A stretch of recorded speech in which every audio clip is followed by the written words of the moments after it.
اعوذ باللہ من الشیطان الرجیم بسم اللہ الرحمن الرحیم۔ السلام علیکم ورحمۃ اللہ وبرکاتہ۔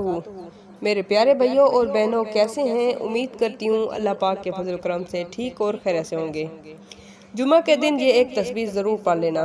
نیا گھر، گاڑی، بے شمار دولت ملے گی، سخت ترین ہر مشکل ختم ہو جائے گی۔ رسول صلی اللہ علیہ وسلم نے فرمایا، سب سے بہتر دن میں سورج نکلا جمعہ کا دن ہے۔ اسی دن آدم علیہ السلام پیدا کیے گئے، اسی دن وہ جنت میں داخل کیے گئے، اسی دن وہ جنت سے زمین پر اتارے گئے۔ اس دن میں ایک گھڑی ایسی ہے کہ جسے مسلم بندہ نماز کی حالت میں پائے اور اللہ سے اس میں کچھ طلب کرے تو اللہ اسے ضرور عطا فرمائیں گے۔ ناظرین، آج کی اس ویڈیو میں آپ کے لیے جمعۃ المبارک کے دن کا ایک بہت ہی خاص اور مجرب وظیفہ لے کر حاضر ہوئی ہوں، اور یہ وظیفہ خاص طور پر ان لوگوں کے لیے ہے جن کو اس وظیفے کی سخت ضرورت ہے۔ اگر کوئی شخص چاہتا ہے کہ اس کے ہر کام میں اللہ پاک کی مدد شامل ہو جائے، کوئی مشکل ہے وہ دور ہو، اس کے ساتھ ساتھ اگر غربت کی پریشانی ہے دور ہو، گھر کی پریشانی ہے تو دور ہو جائے، اگر آپ کے پاس گاڑی نہیں تو اللہ کے کرم سے اللہ پاک گاڑی عطا فرمائیں گے۔ تو ناظرین، یہ تمام دنیاوی معاملات ہیں، وہ انشاءاللہ اس عمل کی برکت سے اللہ پاک نے چاہا تو دور ہو جائیں گی۔ بس آپ نے پورے یقین کے ساتھ یہ وظیفہ کرنا ہے۔ ناظرین، وظیفہ بتانے سے پہلے میری آپ لوگوں سے درخواست ہے کہ اس ویڈیو کو دیکھ رہے ہیں، اس ویڈیو کو صدقہ جاریہ سمجھ کر ثواب کی نیت سے دوسرے لوگوں تک پہنچا دیں جو یہ ویڈیو نہیں دیکھ رہے، تاکہ سب لوگوں کا بھلا ہو سکے، کیونکہ اگر آپ کے شیئر کرنے سے کسی نے اس پر عمل کر لیا تو انشاءاللہ تعالی اس کا جو ثواب ہے وہ اللہ پاک آپ کو بھی عطا فرمائیں گے اور ہمیں بھی عطا فرمائیں گے۔ ناظرین، یہ وظیفہ آپ نے جمعۃ المبارک کے دن کسی بھی نماز کے بعد کرنا ہے۔ تو ناظرین، اب وظیفے کا طریقہ کار جان لیجئے۔ آپ نے کرنا کچھ اس طرح سے ہے کہ جمعۃ المبارک کے دن کسی بھی نماز کے بعد، چاہے فجر کی ہو، چاہے ظہر کی، چاہے عصر کی، یعنی کسی بھی نماز کے بعد آپ یہ عمل کر سکتے ہیں، لیکن عصر کا وقت زیادہ بہتر ہے کیونکہ عصر کا وقت قبولیت کا ہوتا ہے۔ عبداللہ رضی اللہ عنہ رسول صلی اللہ علیہ وسلم سے بیان کرتے ہیں کہ آپ نے فرمایا، جمعہ کا دن 12 پہر کھڑیوں پر مشتمل ہے۔ ان میں سے ایک لمحہ ایسا ہے جس میں کوئی مسلمان اللہ تعالیٰ سے کچھ بھی مانگے تو اللہ تعالیٰ اسے وہی عطا فرما دیتا ہے۔ تم اسے جمعہ کے دن عصر کے بعد آخری لمحہ میں تلاش کرو، اور آپ نے بس ایک ہی دن یہ عمل کرنا ہے۔ آپ نے کسی بھی نماز کے بعد باوضو ہو کر بیٹھ جانا ہے، کیونکہ جب آپ نماز ادا کریں گے تو آپ ویسے ہی باوضو ہوں گے، اسی لیے آپ نماز کے بعد ہی عمل کریں تو زیادہ بہتر ہے۔ نماز پڑھنے کے بعد آپ نے قبلہ رخ ہو کر بیٹھ جانا ہے، اور آپ نے اس وظیفے والا ماحول بنانا ہے، یعنی وظیفے والا ماحول سے مراد یہ ہے کہ آپ نے قبلہ رخ بیٹھ جانا ہے۔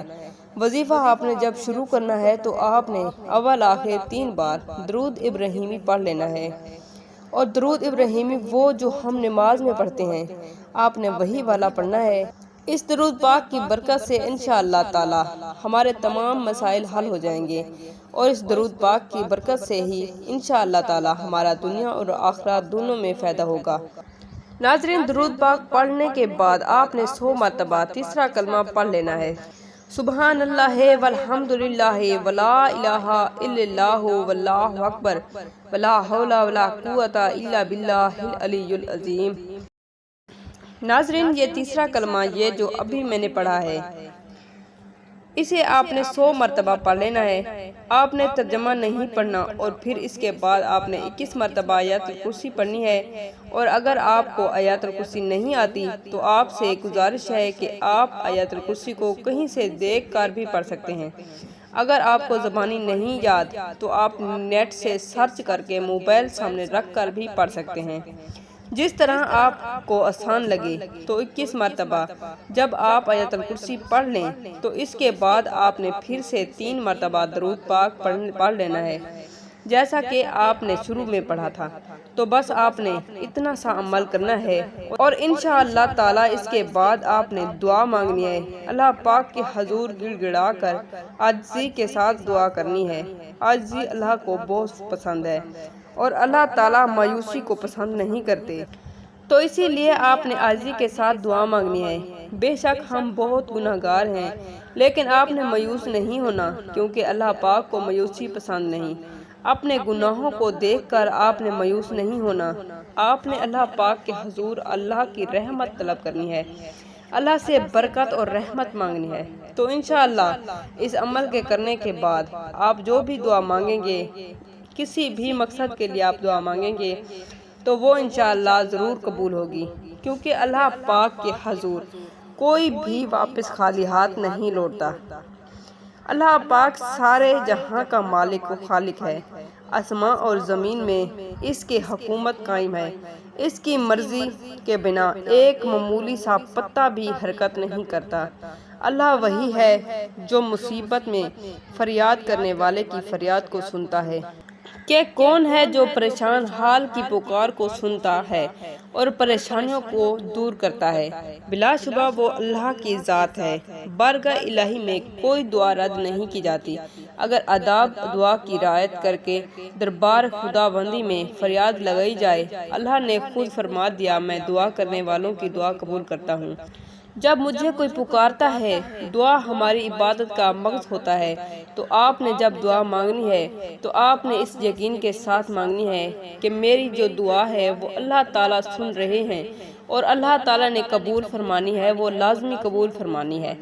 جب آپ کے ذہن میں یہ خیال ہوگا کہ میری دعا کبھی بھی رد نہیں ہوگی، تو وہ انشاءاللہ اللہ تعالیٰ کبھی بھی رد نہیں ہوگی۔ تو ناظرین، یہ عمل تھا جو میں نے آپ کو بتانا تھا، جو آپ نے جمعۃ المبارک کے دن کرنا ہے، اور یہ ایک ہی جمعہ کو آپ نے کرنا ہے، اور آپ اس عمل کو ہر جائز مقصد کے لیے کر سکتے ہیں، اور آپ کو اس عمل کی بالکل عام اجازت ہے۔ آپ کو کسی سے اجازت لینے کی کوئی ضرورت نہیں۔ دعا ہے کہ جو لوگ اس عمل کو کریں، اللہ پاک سب کی مشکلات دور فرمائے اور اللہ پاک ہم سب کو اپنی حفاظت میں رکھے، آمین۔ ناظرین، کمنٹس باکس میں اللہ پاک کے 99 ناموں میں سے ایک نام ضرور ٹائپ کریں۔ جزاک اللہ۔